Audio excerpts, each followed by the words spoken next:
6월 27일 목요일 아침입니다. 하나님의 크신 은혜와 평안이 에이그스필드 교회 모든 성도님들과 함께 하시기를 소망합니다. 오늘 우리에게 주신 하나님의 말씀은 사도행전 27장 1절에서 20절까지의 말씀입니다. 우리가 배를 타고 이달리아에 가기로 작정되매 바울과 다른 죄수 몇 사람을 아구스도대의 백부장 율리오란 사람에게 맡기니 아시아 해변 각처로 가려 하는 아드라무떼노 배에 우리가 올라 항해할세. 마게도냐의 데살로니가 사람 아리스다고도 함께하니라. 이튿날 시돈에 대니 율리오가 바울을 친절히 대하여 친구들에게 가서 대접받기를 허락하더니 또 거기서 우리가 떠나가다가 맞바람을 피하여 구부로 해안을 의지하고 항해하여 길리기아와 밤빌리아 바다를 건너 루기아의 무라시에 이르러 거기서 백부장이 이달리아로 가려 하는 알렉산드리아 배를 만나 우리를 오르게 하니 배가 더디가 여러 날 만에 간신히 니도 맞은편에 이르러 풍세가 더 허락하지 아니하므로 살몬의 앞을 지나 그레데 해안을 바람막이로 항해하여 간신히 그 연안을 지나 미앙이라는 곳에 이르니 라세아 시에서 가깝더라. 여러 날이 걸려 금식하는 절기가 이미 지났으므로 항해하기가 위태한지라. 바울이 그들을 권하여 말하되 여러분이여 내가 보니 이번 항해가 화물과 배만 아니라 우리 생명에도 타격과 많은 손해를 끼치리라 하되 백부장이 선장과 선주의 말을 바울의 말보다 더 믿더라. 그 항구가 겨울을 지내기에 불편하므로 거기서 떠나 아무쪼록 베닉스에 가서 겨울을 지내자 하는 자가 더 많으니 베닉스는 그레데 항구라. 한쪽은 서남을 한쪽은 서북을 향하였더라. 남풍이 순하게 불매 그들이 뜻을 이룬 줄 알고 닷을 감아 그레데 해변을 끼고 항해하더니 얼마 안 되어 섬 가운데로부터 유라굴로라는 광풍이 크게 일어나니 배가 밀려 바람을 맞추어 갈 수 없어 가는 대로 두고 쫓겨가다가 가우다라는 작은 섬 아래로 지나 간신히 거루를 잡아 끌어올리고 줄을 가지고 선체를 둘러 감고 스르디스에 걸릴까 두려워하여 연장을 내리고 그냥 쫓겨가더니 우리가 풍랑으로 심히 애쓰다가 이튿날 사공들이 짐을 바다에 풀어버리고 사흘째 되는 날에 배의 기구를 그들의 손으로 내버리니라. 여러 날 동안 해도 별도 보이지 아니하고 큰 풍랑이 그대로 있음에 구원의 여망마저 없어졌더라.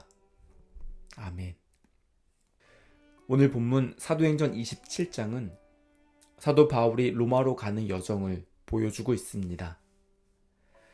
사도행전에서 바울은 여러 번 배를 타고 이동하면서 지중해 연안에 있는 도시들을 방문하였습니다.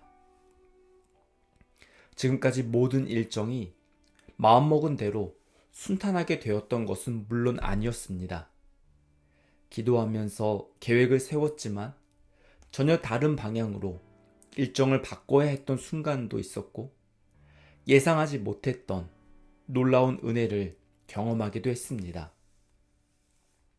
바울은 2차 선교 여행을 시작하면서 자신의 멘토였던 바나바와 의견 충돌이 발생해서 선교팀을 따로 편성해야만 했던 갈등도 있었습니다.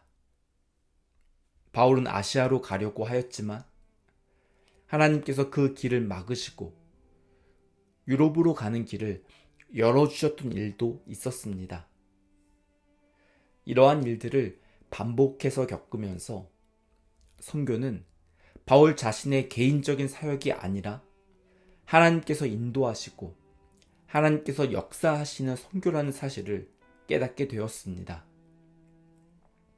지금까지 산전수전 다 겪은 바울이었지만 로마로 가는 길은 그동안 경험했던 선교 여행과는 전혀 다른 차원의 여정이었습니다. 바울에게 아무런 주도권이 없었고 아무런 계획조차 세울 수 없었습니다. 죄수의 신분으로 군인들에게 둘러싸여서 로마로 가는 바울은 주변 환경과 상황에 이끌려서 수동적으로 끌려다니는 모습처럼 보여집니다. 바울은 로마로 가는 날을 자신이 결정할 수 없었습니다. 2년 넘게 가이사랴 감옥에 갇혀 있던 바울은 어느 날 로마로 이송된다는 소식을 듣게 되었습니다. 바울은 로마로 가는 배의 티켓을 구입할 필요가 없었습니다. 어떠한 배를 탈지 고민할 필요도 없었고 고민한다고 해서 상황이 달라지지도 않았습니다. 1절의 뒷부분을 보면 백부장 율리오에게 넘겨지게 되었고 다른 사람들의 손에 이끌려서 한 걸음씩 나아가야 했습니다. 바울이 탔던 배가 시돈에 잠시 머무르게 되었을 때 그곳에 있는 친구들과의 만남도 바울이 선택할 수 있었던 것이 아니라 백부장의 허락을 받아야 했습니다. 계속되는 항해 일정에서 백부장이 결정을 내리면 바울은 그대로 따라서 가야 했습니다. 철저하게 수동적일 수밖에 없는 상황이었습니다. 다른 사람들과의 관계에서 뿐만이 아니라 주변 상황도 여의치 않았습니다. 7절과 8절은 당시 바다에서 풍랑이 잦아드는 상황 때문에 항해가 순탄하지 않았던 상황을 기록하면서 간신히 리도 맞은편에 이르러 풍세가 더 허락하지 않았고 간신히 그 연안을 지나 미앙이라는 곳에 이르렀다고 묘사하고 있습니다. 바울이 로마로 가는 길이 위태로운 상황이었습니다. 바울은 지금까지 아무런 권한 없이 다른 사람들의 결정에 이끌려서 항해를 이어왔습니다. 이제는 자신과 주변 사람들이 모두 위험해질 수 있는 상황이 되자 백부장과 선장에게 찾아가서 항해를 잠시 중단하는 것이 좋겠다고 제안하였습니다. 지중해 지역에서는 겨울철에 강한 폭풍이 발생해서 항해를 금지하였습니다. 바울은 겨울 동안 미앙에 머무르면서 봄이 올 때까지 기다리자고 말했습니다. 바울이 기도하면서 하나님의 계시를 받은 것인지 아니면 지금까지 여러 차례 배를 타고 이동하였던 경험을 토대로 주장하는 말인지는 분명하지 않습니다. 다만 계속 무리하게 항해를 이어가다가는 배에 가득 실은 화물뿐만이 아니라 사람들의 생명도 위험해질 수 있다고 경고하였습니다.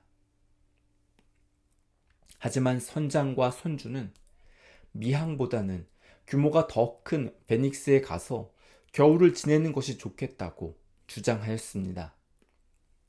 베닉스는 미항에서 서쪽으로 약 70km 더 가면 도착할 수 있는 항구이고 해안선을 따라 이동하면 이틀이면 무난하게 갈 수 있을 것이라고 생각하였습니다. 죄수 신분이었던 바울의 주장이 선장과 선주의 의견과 달랐습니다. 그때 백부장 율리오는 바울의 말보다 선장과 선주의 말을 더 신뢰하였습니다. 지금 이 상황에서 선장과 선주가 바다에서 더 많은 경험을 가지고 있었기 때문에 그들이 전문가라고 판단하였습니다. 누가 봐도 이런 상황에서는 죄수 바울보다는 선장의 말이 더 믿을만해 보입니다. 하지만 오늘 본문은 비록 한 분야의 전문가라고 할지라도 잘못된 판단을 할 수 있다는 사실을 보여주고 있습니다. 선장이 바울보다 바다와 항해에 대해서 더 잘 아는 것은 분명한 사실입니다. 바울은 비록 비전문가였지만 선장과 선주와는 다른 입장에서 이 문제를 대처하는 안목이 있었습니다. 선장과 선주는 비즈니스적인 마인드로 항해를 하는 전문 뱃사람들이었습니다. 이들의 가장 큰 관심은 더 많은 돈을 버는 것이었습니다. 무리를 해서라도 더 많은 이익을 남길 수 있다면 편법과 때로는 적당한 반칙조차도 눈감아 줄 수 있었습니다. 자타가 공인하는 전문가들이 빠지기 쉬운 함정이 여기에 있습니다. 반면에 바울에게는 함께 배를 타고 이동하는 사람들의 안전이 가장 중요한 문제였습니다. 바울은 함께 배에 탄 사람들을 공동체로 생각하였습니다. 이익과 안전 둘 중에 하나를 선택해야 하는 상황에서 무엇을 선택해야 하는지, 무엇이 옳은지 대부분의 사람들은 알고 있습니다. 하지만 안타깝게도 역사적으로 일어났던 수많은 안전사고는 이익을 위해서 안전을 소홀히 할 때 시작되었습니다. 욕심이 잉태한 즉 죄를 낳고 죄가 장성한 즉 사망을 낳는다는 야고보서의 말씀처럼 욕심을 부리는 사람들이 안전을 중요하게 여기지 않았을 때 배가 가라앉고 건물이 무너지면서 많은 사람들이 희생되었습니다. 역사는 되풀이된다고 흔히 말합니다. 바울은 한 사람의 영혼을 살리기 위해 복음을 전하며 선교 여행을 이어갔던 사람입니다. 이제는 자신을 포함해서 200여 명의 목숨을 살려야 하는 상황이 되었을 때 바울은 죄수의 신분으로 아무런 자격이 없었지만 용기를 내서 백부장에게 항해를 멈춰야 한다고 주장했습니다. 하지만 백부장은 바울의 말보다 선장과 선주의 말을 더 신뢰하였습니다. 결국 그들이 타고 있는 배는 유라굴로라는 광풍을 만나게 되었습니다. 아무리 노련한 선장이라고 해도 거센 풍랑 속에서 표류하는 배를 통제할 수 없었습니다. 통제되지 않는 상황에서 선장은 배의 방향을 바꿀 수 없었습니다. 눈에 보이지 않는 암초에 부딪히지 않기 위해서 배를 최대한 가볍게 만들려고 하였습니다. 선장이 할 수 있는 일은 화물을 바다에 던지라는 명령뿐이었습니다. 그리고 사흘째 되는 날에는 배의 기구들마저 그들의 손으로 바다에 던져 버렸습니다. 공동체의 안전을 소홀히 여기면서까지 더 많은 이익을 남기려고 했던 선장은 결국 막대한 손해를 입게 되었고 함께 배에 타고 있는 사람들의 목숨이 위태로운 상황이 되었습니다. 20절을 세번역 성경으로 제가 읽어보겠습니다. 여러 날 동안 해도 별도 보이지 않고 거센 바람만이 심하게 불었으므로 우리는 살아남으리라는 희망을 점점 잃었다. 며칠 동안 거센 풍랑 속에서 표류했던 사람들의 위태로운 상황을 보여주고 있는 장면입니다. 로마를 향해 가는 바울의 여정은 통제 불가능한 상황이 되었습니다. 바울이 로마에 가게 된 것은 죄를 지었기 때문이 아니라 바울이 로마에 가서 할 일을 하나님께서 맡겨주셨기 때문이었습니다. 바울이 풍랑을 만나게 된 건 역시 바울이 요나처럼 죄를 지어서가 아니었습니다. 하나님의 뜻을 따라서 믿음으로 나아가는 길에도 거센 풍랑이 찾아와서 삶을 흔들어 놓을 수 있습니다. 하나님께서 험난한 시간을 허락하시는 이유를 우리가 다 깨닫지 못할 때가 있습니다. 문제의 원인을 파악하고 문제를 진단하는 것도 매우 중요하지만 그것조차 할 수 없는 풍랑을 만나게 될 때도 있습니다. 실수하지 않으시는 하나님께서 우리가 감당할 수 있는 시련만 허락하시는 줄 믿습니다. 아무런 희망이 보이지 않는 상황에 놓인다 할지라도 부활의 주님께서 우리를 건져주시고 인도해 주심을 신뢰하며 오늘도 믿음의 길을 걸어가는 모든 성도님들 되시기를 바랍니다. 함께 기도하시겠습니다. 좋으신 하나님, 오늘도 하나님의 말씀을 묵상하며 저희들을 향한 하나님의 마음을 깨닫게 해주셔서 감사합니다. 하나님께서 저희들에게 하루 24시간을 선물로 주시고 그 시간을 관리하는 책임을 맡겨주셔서 감사합니다.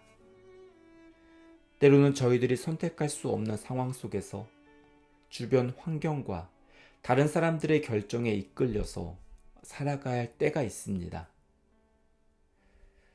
영적인 민감함을 회복시켜 주셔서 주변 상황과 원만하게 어울려서 순응해야 할 때가 언제인지, 혹은 당당하게 목소리를 높이며 선한 영향력을 발휘해야 할 때가 언제인지 분별할 수 있도록 인도하여 주시옵소서.